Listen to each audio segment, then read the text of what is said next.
मैं डॉक्टर कमलकांत सक्सेना वैज्ञानिक विश्लेषणगत शाश्वत धर्माध्यात्म शीर्षक के तत्वाधान में छठा एपिसोड सुनने वालों का स्वागत करता हूं तथा नमस्कार करता हूं।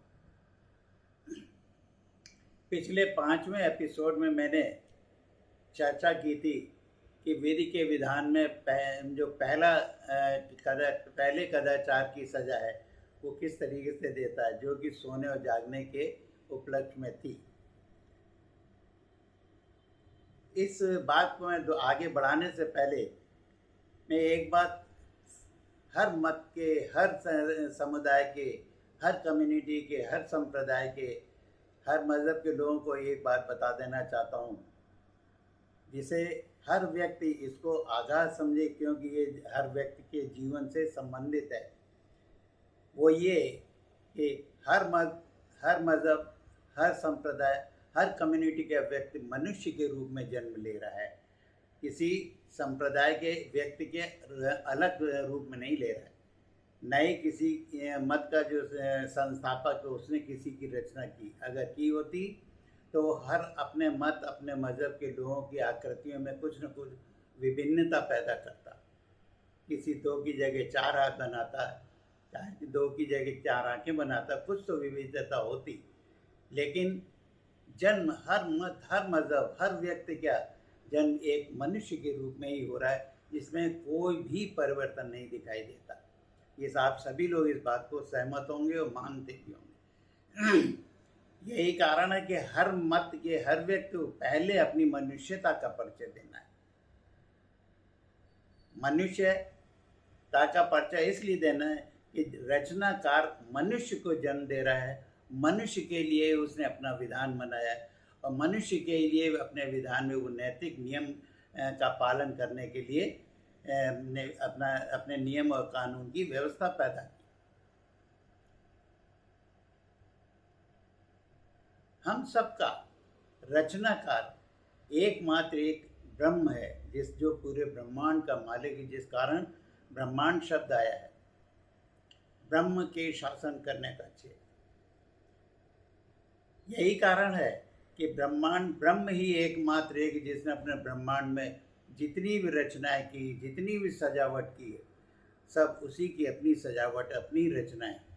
यही तो कारण है, रचनाओं की सजावट के कारण इसको सृजन कहा गया है। सृजन और वृष्टि, सृजन की बौछार कर दी, सजावट की बौछार कर दी, रचनाओं की बौछार कर दी।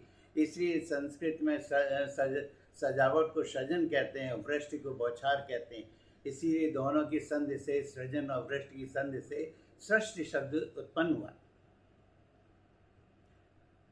अब उसने अपने पूरे ब्रह्मांड में सारी सृष्टियां स्वयं रची, यहाँ तक कि उसने जितने गैलेक्सीज, ग्रह, नक्षत्र हैं, स्वर्ग नरक है, सब कुछ उसी ने बनाया। पृथ्वी, आत्मा, सृष्टि सब उसने बनाया। तो इसका मतलब जो अपने ब्रह्मांड का मालिक है, वही है ना न्यायकर्ता होगा, वही हमें अपने नियम कानून के बंधन में रख सकता है। अगर और किसी के ब्रह्मांड होता या किसी और कोई होता जो ब्रह्मांड का मालिक होता, तो ये आसमान का नाम उसके नाम से होता।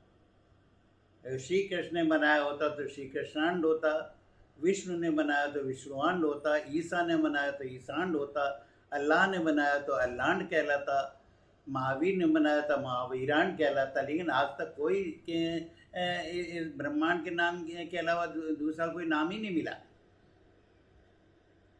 क्योंकि ब्रह्म भगवान, इसीलिए ब्रह्म ही एकमात्र भगवान है और दूसरा कोई भी सृष्टि का तत्व न भगवान नहीं कहलाता, क्योंकि भग माने उत्पत्ति का स्थान होता है। यही कारण है स्त्री के गर्भ को भग कहते हैं। भग, भगोश, भगद्वार ये शब्द उपयोग में लाए जाते हैं और इसीलिए स्त्री को भगनी कहा जाता है। भगनी माने एक यौन विशेष को अस्तित्व मिलने का स्थान। और सृष्टियों की उत्पत्ति कहाँ हुई है? ब्रह्मांड में हुई है। इसलिए भग माने ब्रह्मांड होता है और वान माने चालक या स्वामी। इसलिए भगवान का मतलब होता है ब्रह्मांड का चालक या स्वामी। ब्रह्मांड कितना बड़ा है, दो ग्रहों के बीच में कई कई लाख किलोमीटर की दूरी होती है। तो ऐसे ग्रह नक्षत्र ब्रह्मांड में असंख्य असंख्य, जिनकी हम गिनती नहीं कर सकते। जब सब दो कई कई लाख किलोमीटर की दूरी में होंगे तो ब्रह्मांड का साइज क्या होगा? फिर ब्रह्मांड कितना बड़ा होगा? हमारी नॉलेज के, हम लोगों की नॉलेज के हिसाब से तो वो असीम हुआ।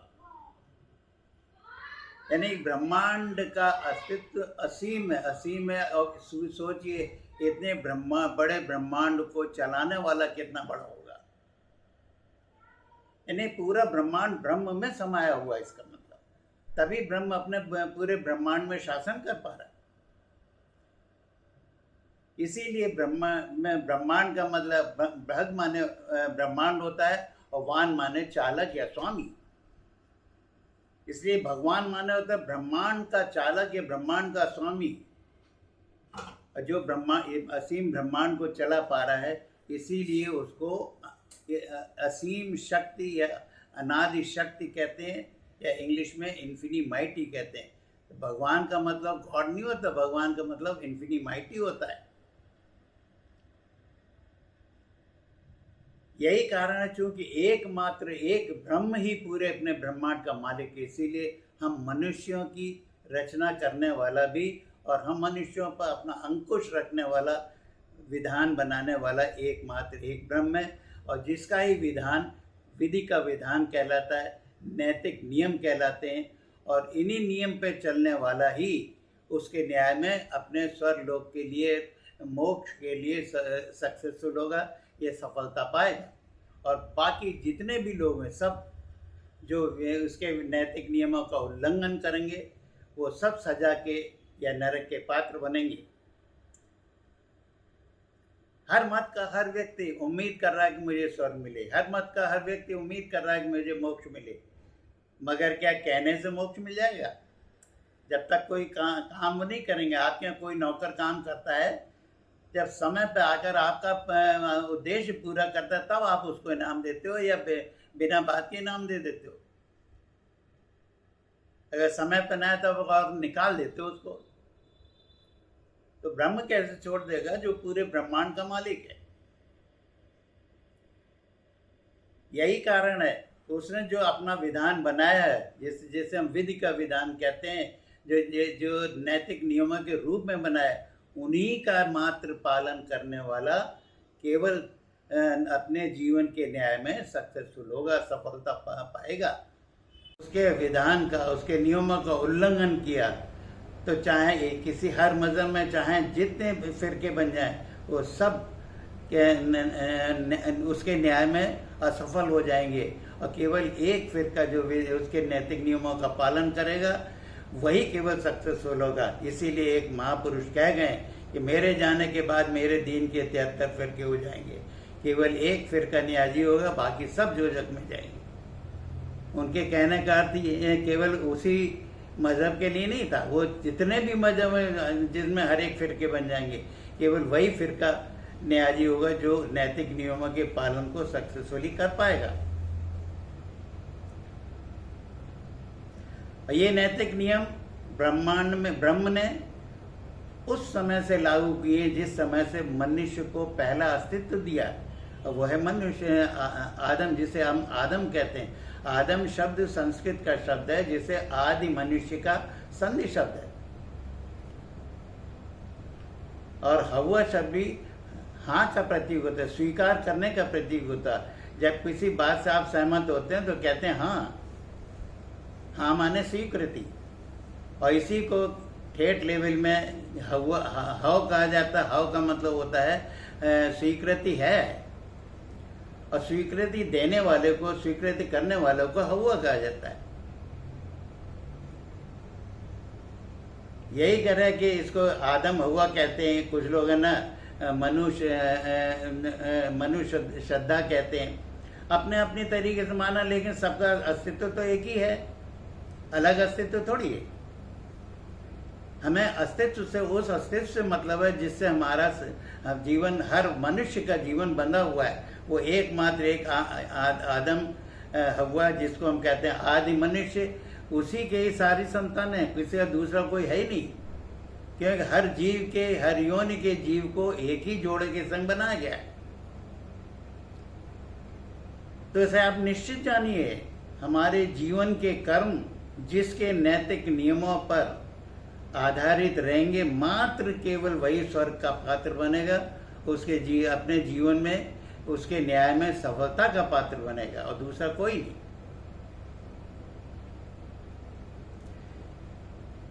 अब जैसे एक कर्मचारी जब किसी ऑफिस में अस्तित्व पाता है उसके अपने मालिक के द्वारा, तो मालिक के द्वारा जब अस्तित्व से मिलता है तो उसका एक ही काम होता है कि मालिक ने जो ऑफिस के नियम बनाए उनका पालन करे, और पालन करके उसके उद्देश्य की पूर्ति के लिए काम करे,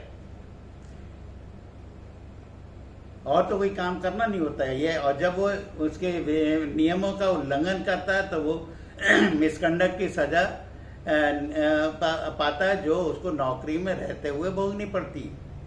और जब कोई कर्मचारी ऐसा काम करता है जो उसका उद्देश्य हैम्पर होता है, तब वो न्याय का पात्र बनता है। न्याय में अगर उसकी कोई गलती होती है तो उसको वैसा दंड भोगना पड़ता है। ठीक इसी तरीके से जब उसी दफ्तर में जब कर्मचारियों की संख्या बढ़ जाती है तो वो लोग कर्मचारी आपस में समूह बना करके यूनियंस बना लेते हैं, संघ बना लेते हैं, और जो संघ का संस्थापक होता है वो अपनी तरीके से अपने अपने नियमों के अंतर्गत कर्मचारी को यदि चलाने की कोशिश करता है, तो हर कर्मचारी तब भी मालिक के न्याय के अंतर्गत, उसके उद्देश्य के हैम्पर होने के कारण उसके न्याय के अंतर्गत बंधन में होता है, बंधा हुआ होता है। चाहे वो कर्मचारी हो या कर्मचारी का संस्थापक हो। संस्थापक भी उतना ही जिम्मेदार होता है अपने कर्मों का जितने कि हर कर्मचारी। बल्कि कहा जाए कि संस्थापक और ज़्यादा दंडनीय होता है, क्योंकि उसने गलत राह पर अपने कर्मचारियों को मोड़ा। कहा जाता है कि सुपारी देने वाला अपराधी से ज़्यादा दंडकारी होता है, दंड पाने वाला होता है। इसीलिए हर मज़हब, हर मत, हर संप्रदाय के उन व्यक्तियों को इस बात से आगाह रहना चाहिए, अगर उनके संपादक ने कोई भी एक गलत नियम, कानून, व्यवस्था ऐसी लागू करवाई है जिससे नैतिक नियमों का उल्लंघन होता है, तो वो बंदा, वो अपराधी कहलाएगा, और उसका वो संस्थापक जिसने उसको समझाया वो खुद भी दंड का पात्र बन जाएगा। अब मैं उस मिशन पे आता हूँ बताने, जो कि कदाचार की सज़ा के लिए कौन कौन सी सज़ा बनती है। मैंने बताया था कि नियमों के उल्लंघन के कारण ही मनुष्य को कदाचार की सज़ा भोगनी पड़ेगी। ये नियमों के उल्लंघन पर होती, और उसके बनाए दो ही नियम हैं, एक सोने जागने का नियम है और दूसरा खाने पीने के समय का नियम। सोने और जागने के नियम का वर्णन मैंने पिछले एपिसोड में बताया था कि सोने और जागने के लिए उसने समय, केवल वो समय होता है जिस समय ब्रह्मांड का तापक्रम सबसे कम होता है, सबसे ठंडा होता है और सबसे अंधेरा होता है। क्यों? प्रकृति के पंच तत्व का स्वभाव होता है कि स्थिरता का स्वभाव होता है। ये स्थिरता का स्वभाव इसीलिए पालन हो रहा है कि ब्रह्मांड इतना ठंडा है कि सूरज की थोड़ी किरणें तिरछी हो जाती हैं तो यहाँ बर्फ, जाड़ा ही नहीं पड़ता, बर्फ भी गिरने लगती। और ठंडक के कारण कण एक दूसरे की तरफ खिंचते हैं, और इतने खिंचते हैं कि एक दूसरे से चिपक के स्थिर हो जाते हैं। यही कारण है कि स्थिरता का नियम लागू है। और दूसरी चीज, ब्रह्मांड को उसने इतना काला बनाया कि अमावस्या में आप एक दूसरे को पूरी तौर से पहचान नहीं सकते। अंधेरे का काम होता है ठंडक की इंटेंसिटी को और अधिक बढ़ा देना, यानी कि स्थिरता के पालन को और ज़्यादा मजबूत कर देना। यही तो कारण है कि पुराने ज़माने में जब जहाँ गाँवों में जहाँ बत्तियाँ नहीं हुआ करती थी, तब सूर्यास्त के 2-3 घंटे बाद यानी 10 बजे के आसपास ब्रह्मांड में सबसे ज़्यादा ठंडक होती और अंधेरा होता है। यही कारण उस समय वहाँ लोगों को नींद के झोंके आते थे। आज भी किसी एसी कमरे में आदमी बैठा हो और उसमें अंधेरा कर दिया जाए तो उसको तत्काल नींद आ जाती। यही कारण है कि मनुष्य का जीवन प्रकृति और आत्मा के योग से यहाँ पर दिया है। अब इस योग को हर व्यक्ति को अपने जीवन में पूरे जीवन भर निभाना पड़ता है। शरीर आत्मा को, आत्मा शरीर को। आत्मा शरीर को योग तब निभाती जिस समय उसके स्थिर होने का टाइम है, उस समय तक उसे सहयोग करे। यानी ये रात में 10 बजे से सवेरे 4 बजे तक का जो समय होता है, वो समय होता है जब सबसे ज़्यादा ठंडा होता है और सबसे ज़्यादा अंधेरा होता है। यही कारण है व्यक्ति के सोने के लिए, जीव के लिए 6 घंटे का ये समय ही निश्चित हुआ है। अब जो भी व्यक्ति अगर 4 बजे सोकर नहीं उठता तो प्रतिक्रिया क्या होगी? प्रतिक्रिया यही होती है कि आत्मा का स्वभाव, चेतनता का स्वभाव, जिसे उसे चेतन कहते हैं या इंग्लिश में सोल कहते हैं, SOUL, source offers unbroken life. क्यों? उसका स्वभाव चेतन है, हर समय चेतन रहना है। तो वो चाहेगा कितने कम से कम टेम्परेचर पर ब्रह्मांड में हम अपने जीव को उठा दें, जगा दें। और जो आत्मा अपने शरीर को कम से कम टेम्परेचर पर जगा सकेगी, वही सबसे चैतन्य आत्मा कहलाएगी। और आत्मा की चेतनता से ही तो शरीर की चेतनता है, आदमी की जीवन की चेतनता है। अगर वो उसको उस समय तक नहीं उठा सका, मान लीजिए 7-8 बजे तक उठाता है, यानी कि उसकी चेतनता, आत्मा की चेतनता उतनी कम है कि उतने बड़े हुए टेम्परेचर तक उसको उठा नहीं पा रही। मतलब उतने बड़े हुए टेम्परेचर की आत्मा एडिक्टेड है। इसका मतलब ऐसे व्यक्ति के जीवन में नर्वस सिस्टम से कनेक्टेड, बॉडी में एक लिथार्जिकपन से कनेक्ट सारी बीमारियां उत्पन्न हो जाएंगी।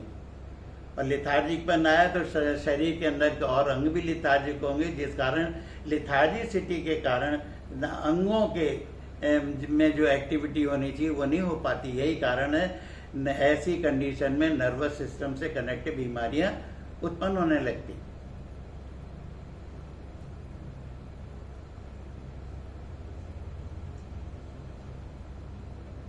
यही कारण है कि उसके पहला नियम उसने जो बनाया है कि हर व्यक्ति को, हर जीव को यही कि 10 बजे से लेकर 6 बजे के बीच, 10 बजे से लेकर 4 बजे के बीच में ही अपनी नींद को पूरी करना, 6 घंटे के अंदर ही पूरी करना। अगर आप 4-5 घंटे भी नींद अच्छी ले लेते हैं तो नींद पूरी हो जाती। उसके बाद व्यक्ति अपने आप को फ्रेश फील करता है। अब दूसरी सजा जो होती है नियमों के उल्लंघन की, वो होती है खाने पीने के समय की।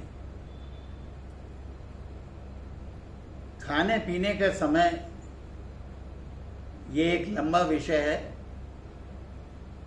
जिसमें हर व्यक्ति को जानना ये जरूरी है कि हमारे विधान में, विधि ने हमारे विधान में हमें खाने पीने का क्या समय बनाया और किस समय पे क्या चीज़ खाने के लिए बताई है, जिसका ही पालन करके हम उसके कदाचार की सजा, मिसकंडक्ट की सजाओं से बच सकेंगे। अतः मैं आशा करूँगा इस अगले एपिसोड में मैं कदाचार की दूसरी सजा जो हमारे भोजन के, हमारे खाने पीने के समय के या खाने पीने के प्रकार से संबंधित होती हैं, उनका मैं इसी साइंस के आधार पर, वैज्ञानिक प्रमाणों के आधार पर आप लोगों को समझा सकूँ। धन्यवाद।